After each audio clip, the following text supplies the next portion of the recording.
Welcome to Equal Dose, the podcast exploring what shapes our health and how we can build better outcomes for everyone. I'm Autria Godfrey from Washington, D.C. Each episode, we tackle key challenges on health equity, sharing expert insights and powerful stories driving change for a healthier world.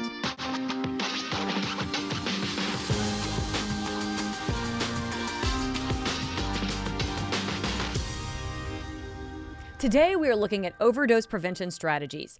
Drug overdoses remain a leading cause of injury-related death in the United States.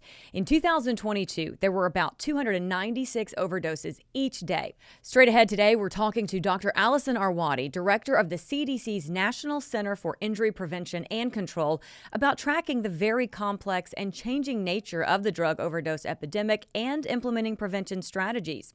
We're also speaking to Dr. Eric Wish, principal investigator for Emergency Department Drug Surveillance at the Center for Substance Use Addiction and Health Research, and his colleague, Erin Artigiani. But first, we want to make this disclaimer. The content of this podcast is not intended to be a substitute for professional medical advice, diagnosis, or treatment. Users should not disregard or delay in obtaining medical advice for any medical condition they may have and should seek the assistance of their healthcare professionals for any such condition. Now, it is my pleasure to welcome Laila Rizvi, who is joining us now from London. Laila is the Director of Strategy and Research here at WebsEdge and is joining us now with some more fascinating figures on overdose fatalities. Hey, Laila. Hi, Autria. Thanks for joining us today. I mean, unfortunately, we are talking about a very sobering topic today, but you've got some really interesting figures to share. Yeah, so we've seen a crazy rise in overdose fatalities in the US over the past kind of 2 decades. You know, there's about 100,000 people dying of overdoses in the US annually. Just to give you an idea of what the ascent to that number has been, I believe in 2002 you were looking at about 8.2 deaths per 100,000 people. That's now risen to about 32.6. In 2022. So it's been a steep climb. And what is actually causing this? Like, we really need to get to the bottom of what has been going on in the past 20 years. What have we been doing and what haven't we been doing?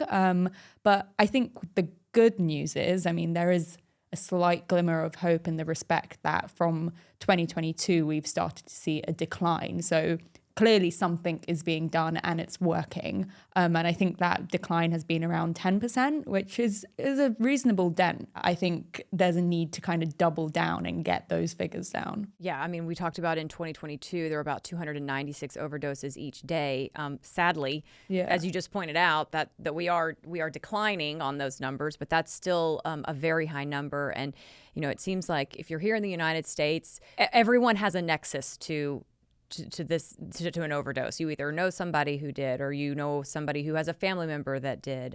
So it's certainly something that, like you said, we are starting to see a little bit of a decline, but there is still so much more work to be done. Joining us now to dive a little bit deeper into overdose prevention and the CDC's efforts is Director of the CDC's National Center for Injury Prevention and Control. This center focuses on prevention, stopping injuries and violence before they happen, and addressing urgent public health issues. Dr. Arwady, thank you so much for your time today. Thanks for having me. Absolutely. I want to get started with exactly what your center does within the CDC when it comes to the various types of prevention that you work on. So we lead the CDC's work and really public health departments work across the country on everything for preventing overdoses, preventing suicides, preventing violence in all of its forms, and then preventing unintentional injuries, things like drowning or older adult falls. And of course, overdoses are certainly a very urgent public health issue right now. 2023, we did get to see a 3% decrease in overdose fatalities. I'd like to hear your thoughts on that little glimmer of hope amidst this persistent crisis. And what are the CDC Injury Center's most urgent priorities when it comes to sustaining and hopefully accelerating this progress in overdose prevention? Yes, so we are feeling a lot of hope right now.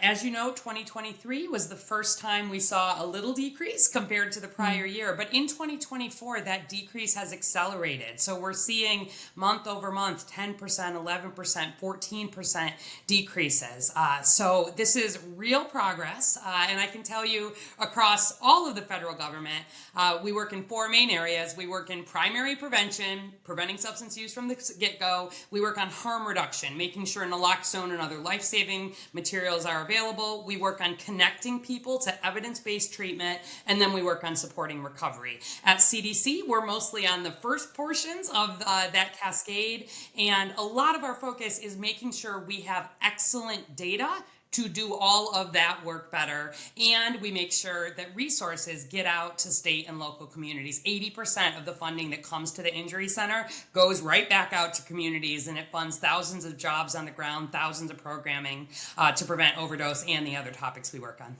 Is there anything that you can point to as far as attributing to the success that we're seeing and that small decrease in the number of overdoses from last year? Yeah, it's really probably multifactorial. Okay. We're definitely seeing some changes and some welcome changes in the drug supply. That again is thank you to really new and much better ability to track how that threat is changing. Public health does that in terms of what people are actually overdosing on, whether that's fatal or non-fatal. Law enforcement does that, looking at the drug supply chains, and we are seeing, for example, a little bit less of the really dangerous fentanyl, which is driving a lot of these overdoses. We're seeing a little bit less of that in, for example, counterfeit pills that are being made. But also, we think that this is the result of all of the work. This is making sure that naloxone is in the places where it really needs to be to save a life. It's making real progress on that primary prevention. It's not just that overdose are down, youth substance use is also down, and all of the stages leading along to that. There's really a range of things that go into it, but it tells you that the work of public health and public safety together is working here, and it now is not the time to let up. That's very encouraging. You've mentioned the tracking of data, and the CDC really emphasizes data as a cornerstone of its overdose prevention efforts. How does that data help identify emerging threats and then guide these tailored types of interventions across various communities? So our flagship program is called Overdose Data to Action, and we fund 49 states and Washington, D.C., and 40 large health departments to make sure all over this country we have timely, local, and ability to take action data for how the threat is changing on the ground, how the environment is changing, and to really guide response. And so what that means, for example, is prior to this work from CDC and this funding, we didn't really have standard testing. If somebody came into an emergency department after an overdose or was being seen by a coroner or medical examiner, we weren't necessarily testing all over the country for emerging drugs. That's something we've built, so we're able to see, are there new things, because the drug supply does keep changing. It also lets us make sure that we are focusing where the needs are greatest. We are not just about counting overdoses. We are about the who, the what, the when, the where, the why, and the how, while protecting data. And we then work at the local level with our partners to make progress on all of those primary topics. And we use data to know if our approaches are working. So, Dr. Arwady, just wanting to dig a little bit deeper into that data and the Overdose to Data to Action program, particularly in relation to overdose spikes. How is the program helping states and localities respond to those overdose spikes? One key component of this is a program where we're funding health departments to have the epidemiologists and the data scientists that they need to make sure that emergency department data is flowing and being analyzed in real time. We have the ability to also work, again, with our public safety colleagues colleagues to map in a way that protects privacy, but lets us identify geographic hotspots for overdoses and then make interventions. And so just to tell you an example of what that might look like, New Jersey is an example of a health department that has done a lot to pull together data from public safety and public health, again, protecting privacy.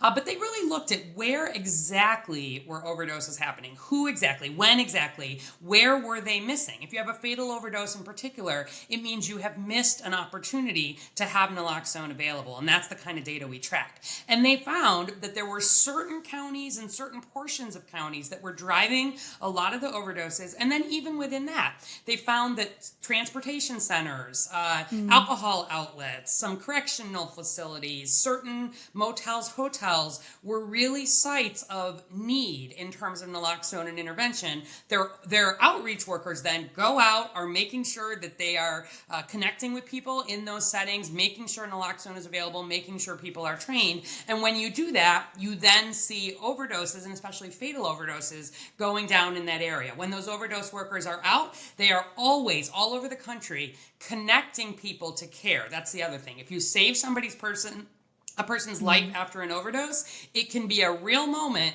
to say, let's try to get you connected to treatment.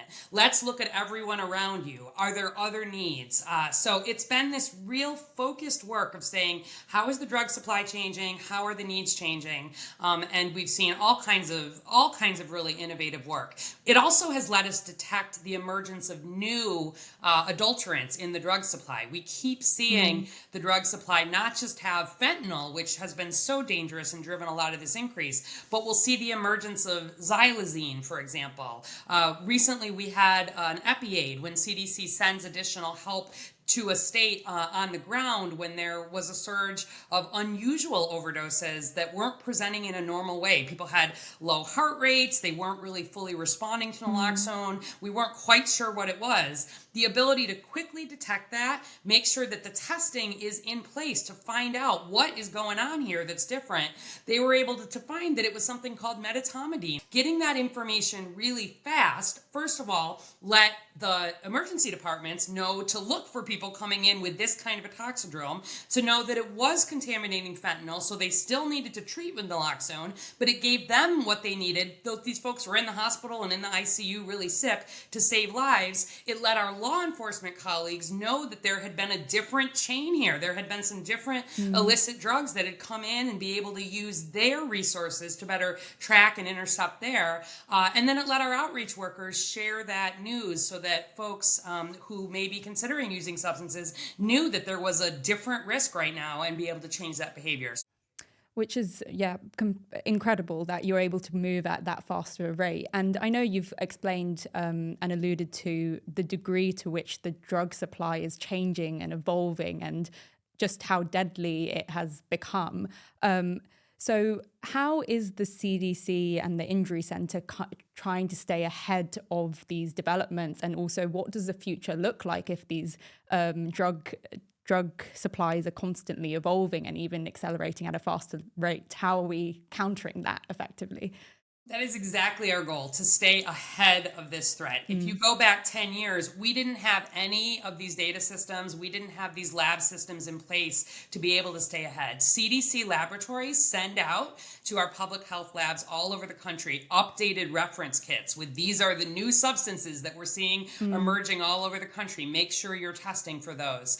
We are newly funding some state and local health departments to do additional testing when folks come into an emergency department after a non-fatal overdose, to really look for those emerging drugs. We're also funding some additional work to test paraphernalia if there's been a fatal or non-fatal overdose. We also want to understand and share with law enforcement what we're seeing in terms of some of that paraphernalia. And we're also using some new technology. We're looking at predictive analytics. We're working to be able to not just respond to overdoses, but look at other factors in the community to predict when an overdose might occur, to again be able to pre-position and get that information out. It's not just about the drug supply. We also see changes in how drugs are used. And so for years and years, injection drug use was the primary way that people were using drugs that was leading to fatal overdoses. That has now been overtaken by smoking, actually. People smoking substances that contain fentanyl. You see a change like that, health departments have to change their education. They have to change their outreach. So the need to continue to shift our response based on that shifting data in a way that meets the needs of communities and works to save lives and get people connected to treatment and prevent overdoses is absolutely critical. Yeah, and that kind of brings me on to actually my next question, which is regarding kind of the diversity of communities. I mean, the United States is one of the most diverse countries in the world, and how the CDC is essentially adjusting its interventions in relation to diverse communities. I mean, you've obviously said that it's evolved from kind of overdoses being driven by injectable drugs to smoking drugs. So I imagine younger generations and those communities have a different kind of intervention that would work better for them, and it must vary. So how is the CDC kind of doing that? All over with all of our jurisdictions, all the states, all the locals, all the community organizations, we're constantly sharing information about how is this epidemic changing and how is it looking different in different parts of the country. It looks different if you are living in Washington State versus Washington, D.C. right now in terms of what those risks are, in terms of what the patterns are. And if locals don't have that kind of up-to-date information, they might not be focusing properly. So, for example, you mentioned the smoking. Some of the earliest indications of smoking in some of our jurisdictions that we're seeing that fentanyl smoking earlier actually was coming in some cases in older Black men in their 40s, 50s, 60s, perhaps not what you would assume.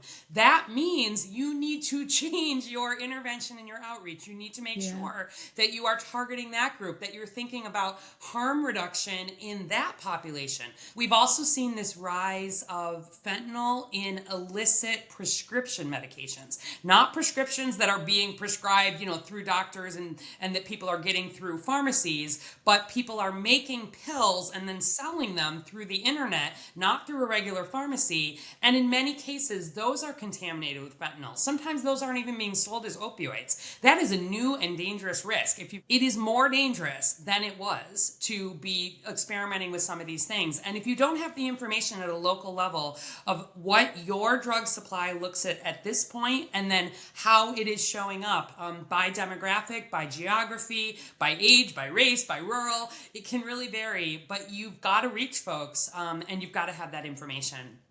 Dr. Arwady, we talked a little bit about how you can use some of this real-time data to try and stop, overdoses in their tracks. I'd like to go back to something that you mentioned a moment ago, though, and utilization of predictive technologies. What kind of data would you be gathering in order to utilize that, and what might that look like when it's being, put in action? We have a long history in public health of tracking problems. We're always trying to stay ahead of the problems. But what we've learned is there really is the ability, again, in a way that protects individual privacy, to better link data, link health data to, for example, housing data or data from, if folks are recently released from an institutional setting, if they've recently been hospitalized, if they've recently been incarcerated, if they've recently been released from even a drug treatment facility, perhaps without the full care or the evidence-based treatment that they need. Those are really high-risk times for overdose. We've learned to look at some of these patterns and be able on the ground to say, these are individuals who we know are at the highest risk. We need to get ahead of this and think about interventions. We're also looking, not just for overdose, but for some of the other topics that we track. We're looking all over the country at some of the language that might be used. There's this ability to do natural language processing, for example,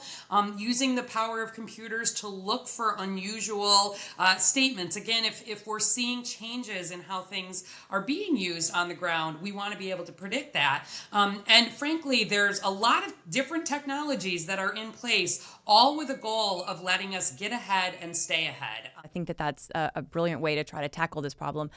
Prior to coming to the CDC, I know you were with Chicago's Department of Public Health, overseeing that department during the COVID crisis. And I would just be interested to know if some of the lessons learned there are applicable to your new role with the CDC when it comes to taking that data as it's happening to try to not only prevent overdoses, but also educate the public and keep everybody kind of on the same page? I cannot tell you how important it is for any response. If we are going to have trust in the public health infrastructure, if we are going to give people the information that they need to make decisions about keeping themselves healthy, the approaches that you use for an infectious disease outbreak or even a pandemic like COVID are the same ones that we are able to use to get ahead of overdoses, to get ahead of suicides. It's part of why it's so important that we take a public health approach to these issues. During COVID, we would look at the data and say, where are we seeing a hotspot? What do we need to do to intervene there? How do we use trusted messengers? How do we think about who is maybe not getting the information? Those are the exact same approaches that our teams use on something like overdose prevention. And we've worked really hard at CDC since COVID in particular to make data more local, more timely, and much more about action orientation. So overdoses are the leading cause of death for people between the ages of 18 and 45 in this country. This topic deserves the best public health approaches we have. We use data to focus where the impact will be greatest, and we are making that difference. That's very encouraging. I want to pivot a little bit to youth substance abuse, because obviously we want to, stop this problem before it even has a chance to begin. And I know that that's a key focus area for the Injury Center. How does that data help inform prevention strategies so that we can deter that early substance use? And also, where do we stand today on, again, deterring that abuse?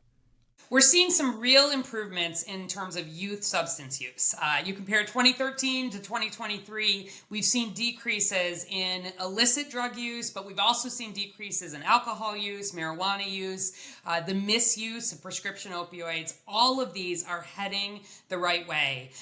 The CDC and the Injury Center works with the Office for National Drug Control Policy to fund what are called drug-free communities. More than 750 communities around this country, the majority in rural areas, that bring together coalitions to focus on youth substance use prevention. That brings kids, their parents, their schools. It brings health providers, the health department, law enforcement, businesses, faith leaders. It's about creating a coalition that is responsive to the needs and the cultural norms of that community, and then working in very concrete, evidence-based ways to decrease substance use in those communities. We have data that shows when youth are feeling stressed or when they're feeling like their mental health needs are not being met, that may be when they are more likely to turn to substances. And so we use that data in turn to work with our drug-free communities, but also with the many, many partners who work on youth mental health and working on access there, making sure that youth are connected to others in their communities, making sure that they are supported not just in a time of crisis, but they have an opportunity to have not just good physical health, but good mental health. It's amazing to hear that we're heading in the right direction, but as we head into 2025, I'm sure we want to double down on the efforts and the success that, we've seen. So how do you see data playing a role in shaping the next phase of overdose prevention efforts, and what innovative approaches are on the horizon in that respect? One of the areas where CDC has invested and worked again with every state is making sure that public health, public safety connection is strong all over this country. We fund a public health analyst to sit in every state with what's called a drug intelligence officer through the high intensity drug trafficking areas. Those folks every single day are working to make sure that we are sharing data, again, in a way that protects individual privacy. We're not sharing anybody's medical records here, but lets us make sure that together we are tracking how the threat is changing, whether that's in the drug supply, whether that's in how people are actually being exposed to these substances, that we are responding in the most evidence-based ways possible. Naloxone is where it needs to be. We are following following up. We are sending out peer recovery specialists after a non-fatal overdose to say, let's make sure you have naloxone. Let's make sure you are getting connected to evidence-based treatment. There are still gaps in this. We haven't been at it as a country in this data-driven way for as long as we need to be. But we're really doubling down on those connections, funding additional laboratory work, which of course is a strength of CDC and a major need in this space to stay ahead. And then just making sure that wherever we are seeing communities or parts of communities lagging behind, not yet seeing those improvements that we're seeing at the national level, that is where it is public health's job to focus even more. So it is essential that the funding for this is maintained. I'm a little worried always about, do people understand that role of public health, that role of data to action, the fact that 80% of CDC's domestic funding goes right back out the door to states and locals to do this work on the ground. So I really, if people are hearing nothing else, it's the need just to make sure that this work is maintained so we do not lose progress that we finally are making on this crisis. Well, thank you so much for your time today, Dr. Arwady. We really appreciate your time and all your insights, and nothing but wishing you continued success as we head into 2025 and continue to see hopefully those numbers decrease as well. Thank you. Yeah, thank you so much. We're thrilled to see it, and we want to see it continue. Thanks again. So to dive a little bit deeper now into the urinalysis component to prevent overdoses, we have Dr. Eric Wish and Erin Artigiani. Our thanks to the both of you for being here with us today. Oh, thank you. Nice to be here. First, Dr. Wish, to you, how did this EDDS project start? Can you kind of explain the project, how it works, and how it is used to monitor drug use? I have been studying urinalysis in high-risk populations since the 70s when I was on loan to the Department of Justice to create something called the Drug Use Forecasting Program, and that was based on meeting with people who had been arrested in booking facilities and asking them for urine specimens. That program went on for about 15 years. I joined the University of Maryland to direct the Center for Substance Abuse Research, named that at the time. And I sort of got smarter then. Instead of sending researchers into an organization to ask them to provide urines, he said, gee, there are treatment programs and all sorts of facilities that are already testing people for drugs. Why not get some of their data? So we started off from studying people in criminal justice and then treatment programs, and then we moved into hospitals. And hospitals have, as a researcher, it's a gold mine of data because they are testing people for drugs, and it's all going into electronic health records. So we decided to start requesting electronic health records from hospitals. We had to sign a lot of agreements. All of our research was approved by the University Institute Human Subjects Board, and the IRB it's called. They considered it secondary analysis of available data. And one of the first things we learned was, believe it or not, most hospitals only test for about 10 or 12 drugs, and they're actually testing for the drugs of the prior epidemics. They don't catch up very, very quickly. So what we started doing is the second part of the EDDS project is we would ask each hospital to send us, it varied what we did, but 100 to 150 de-identified urine specimens that they had tested for drugs for about 10 or 12 substances. And then we would send them to a collaborating laboratory that tested for, at one point, 500 substances. So once we got the results, we would give them back as aggregate statistics and say, look, this is what you're missing. And because of that, we were able to show the hospitals that were not testing for fentanyl, how many patients were testing positive for fentanyl.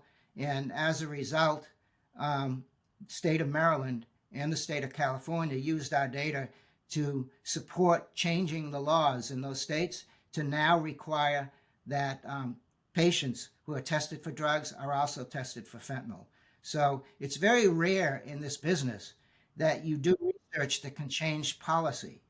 And that's what's happened with this project. So is it safe to say that your findings uncovered a surprising amount of people who tested positive for fentanyl? And were there any other surprising findings that you found through your analysis? It's true around the country, but I'm going to just talk about Maryland right now, who just started testing for fentanyl. And anywhere between, it was 48% and I think 75%, depending on the hospital, of the specimens that tested positive for fentanyl were also positive for cocaine.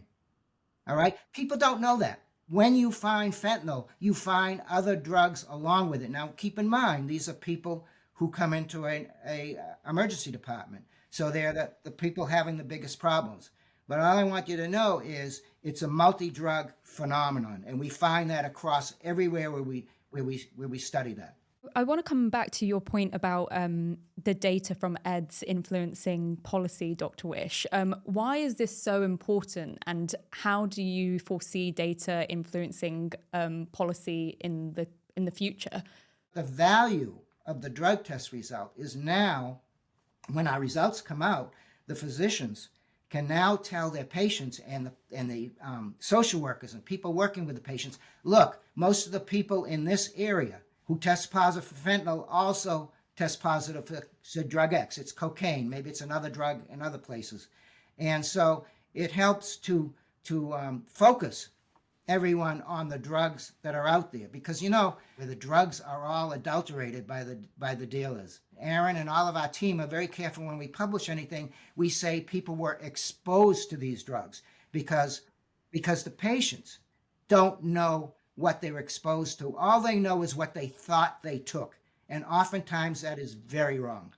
We do programs like this, and Erin runs a research network, which used to be called a listserv, and we put the word out as quickly as possible. But it's hard to influence policy. I used to work with this really great guy, Dr. Douglas Lipton, who just passed away. He was in policy research for the state of New York. One of his laws was, if you want to get a political person to accept your results, that they have to support the direction they already wanted to go in.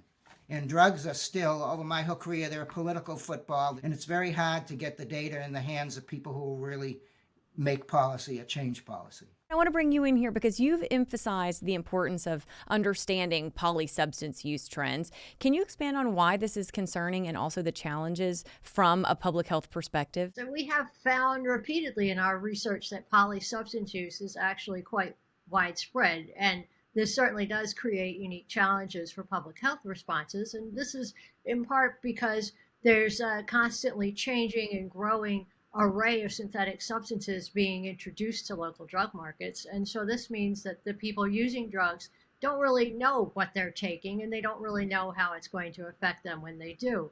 But the other point is that many drug treatment programs tend to focus on a particular drug or drug category, like opioids. But if the person is also taking or being exposed to other substances like stimulants, for instance, and those are unaddressed, then it will be much harder for that person to be successful in treatment and reach long-term recovery. And so that's why my colleagues at CSER and I have always emphasized the importance of meeting people really where they are and treating the whole person, not demonizing a particular drug. I've been in this field since the 70s when I was in graduate school, and I watched how the things have changed. It used to be, especially with heroin, that you would have a part of the government that would focus on supply, and then we would have people focusing on demand, because if people want to get the drug, they're going to find a way to get it. And so with fentanyl, what do you hear in the media? You don't hear anything about focusing on the demand side. Working on the demand side, educating people to not take these drugs worked for tobacco. That's how we got control of tobacco in this country. We need a program like that in this country that teaches people the risks of taking anything that they didn't get from a pharmacy or a doctor. Erin, I wanted to bring up how you've highlighted supporting using non-stigmatizing language when talking about addiction. Do you have any examples of this, and why is using non-stigmatizing language so important in helping individuals seek help? Working with people with lived and living experiences really taught us a tremendous amount about the power of language. And language not only says a lot about how we feel about the person we're talking to, but it also says a lot about how the people we're interacting with are going to feel about themselves. So if language feels judgmental, it can actually unintentionally hold people back or even make them less likely to access treatment or other services. So as a couple of examples, in recent years, Caesar and the rest of the field has worked to embrace a more public health approach to drug use. And so we've switched from using terms like drug abuse to drug use. And we switched from referring to someone as a drug addict to referring to them as someone with a substance use disorder. And we've even gone so far as to change our own name. And we've changed it from the Center for Substance Abuse Research to the Center for Substance Use, Addiction, and Health Research. Dr. Wish, I want to ask you, I know that you were, the EDDS program is in a couple different states now, numerous hospitals. My question is, why is this program not everywhere? What are the challenges that you face with trying to get this program implemented? There's a lot of demands for funding across the whole substance use area. And you would think that this would be a high priority. And be honest with you, lots of people think they're studying patients, but they're not doing the tox like we are. I mean, we have a rich background in analyzing the toxicologic data. We're talking to foundations, we're talking everywhere to trying to get additional funding. But even ONDCP normally doesn't fund projects for several years, and yet they've been doing that with this. So I know they see the value, but there are a lot of reasons, and some of them are political, why they may not fund us. But there are things that people don't want to study. For instance, we find now that THC, the major metabolite of marijuana, other than fentanyl, that's a drug we find the most. Now, you could say maybe they're just like cigarette smoking, that when it used to be prevalent, that maybe you'd find a lot of nicotine. But let me tell you, we've got a portion of the people, these are overdose patients who come in, who test only positive, out of testing several hundred drugs, only for THC. How can healthcare systems collaborate with, I guess, community-based programs, recovery organizations to have more of a holistic approach to treating substance use disorder, both from the supply and the demand side, I guess? How can we have a collaborative approach to addressing that? So I think you're hitting on one of the most important points that we like to make, actually, when we're having conversations like this and doing presentations, which is getting the healthcare system to collaborate with community-based recovery and treatment programs and to move beyond just addressing the initial emergent symptoms that somebody may come into the ED with, to actually encouraging them and giving them the information they need to access ongoing care and support. So we can do that through a lot of the work that we do, because a lot of the projects we have lessons and information that can be applied more broadly. So like, for instance, with EDDS, we can share the data and the information we're collecting with the physicians. And we'd also really like to look for ways to reach beyond the hospitals, to be sharing information directly with local harm reduction programs, because they're really the boots on the street. They're the people that can reach out and educate the broader public about what's going on and how the harms that could be involved. But then there's also programs that we have like Mountain Maryland Forward and the Peer Bridge that focus on providing support through peer recovery specialists or coaches. And these are people that can help people when they're in an emergency situation, or they've had an overdose, or even when they're just ready to take the next step. These are people that can help them navigate the treatment and recovery systems and make the process easier for them and help them find the specific kinds of care and programs they may need. EDDS is an amazing example of how data can drive public health interventions. Leading on from this, what do you think is next for data collection in additional research? We really want to look for more ways to put our data into action, and that will involve creating new kinds of tools. So one of the things we talked about was developing an ED harm reduction toolkit. So that would be a set of information and links to websites and resources that could be distributed to ED physicians and other ED staff, so they would have something right on hand that they could consult. But we've also talked about other kinds of things, like creating a virtual community that would be specifically for ED physicians and would be a way for them to talk to colleagues and peers in other hospitals and other parts of the state, for instance, to share information and experiences.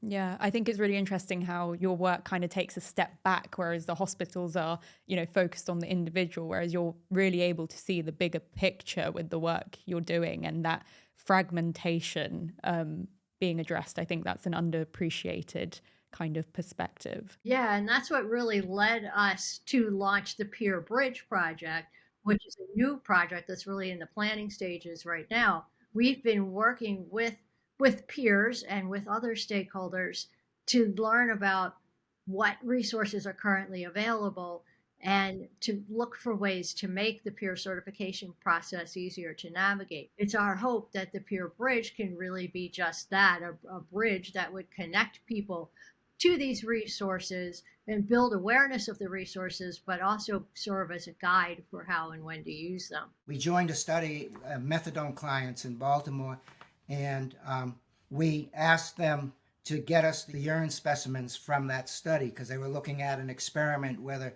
or not they could basically reduce use. We analyzed the findings based on what people said during the research interview and what the urine showed, and you got totally different conclusions. So we tried to alert the field about the necessity of using urinalysis results, even to analyze the effectiveness of various drug treatments, because if all you do is call people on the phone and interview them, you only have, as I said before, what they think they took. You have to do the testing. Well, there's just very few fields where you take people's, self-report for it, whether that's in law enforcement. You don't just use eyewitnesses, right? Or their memory, because memory is fallible. No, in the medical field, as you would suspect, people don't expect you go in and lie to your doctor. So I think that spills over to it with people that they don't question their patients' reports that way. Final question to you both. What is your hope for the future of the EDDS program? Erin, starting with you.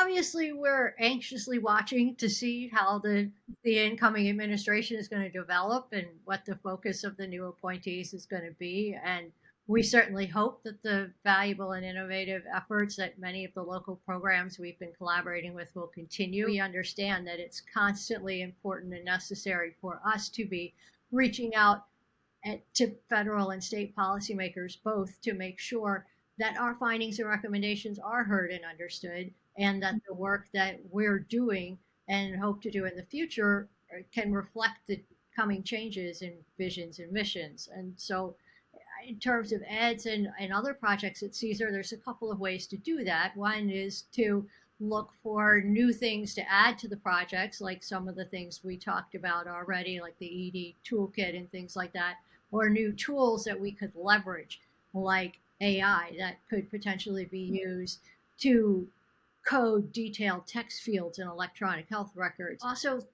can look at new avenues for research and other kinds of ways to approach the drug crisis and learn about what's going on by, for instance, conducting comprehensive evaluations of things like local law enforcement diversion programs, whereby looking at alternative methods for delivering treatment or recovery services like mobile clinics and telemedicine. There's always going to be a new drug, and this is one of the best ways of identifying it early, actually finding out what's causing public health problems on people. I would hope that we can find a way to restart the Maryland project and to continue the national project. We're hoping that if we can keep it going, we can find some type of funding to analyze these results. Our thanks to you both for being with us today and for sharing your insights and for all the work that you're doing, and best of luck. Here's to hopefully more funding to come for the future of the EDDS program. Thank you both so much. Thank you. Yes, thank you so much. Autria, what an interesting discussion. So many things that I was not at all aware of. I couldn't agree with you more. I mean, I think it's really interesting that you had, Dr. Arwady from the CDC talking specifically about some of the successes that we've seen with the decrease in the number of overdose deaths. And primarily, she mentioned specifically how the urinalysis is really a key component to that. And then we've got, Dr. Wish and Erin talking specifically about their urinalysis program, and then their funding gets pulled.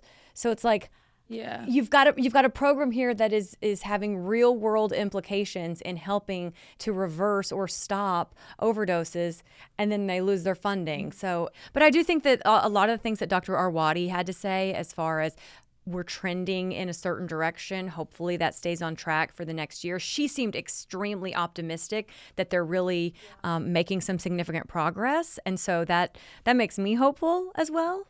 The good thing is everyone acknowledges that it's a major problem, regardless of what political spectrum you're on. Everyone agrees that this is not good and we need to sort it out. But I guess the approach and the solutions we take might differ, but we need to objectively figure out what's the best approach. Yeah. No, you're right. I mean, drug use and, overdoses, it crosses party lines, it crosses socioeconomic lines, race, it can touch anyone and everyone at the same time. So I think that's a very good point. Next time on Equal Dose, we'll be looking at rural health and polysubstance abuse. If you've enjoyed today's show, please be sure to like and subscribe. It really helps us to create better content. Thank you again for your support. Goodbye. Goodbye.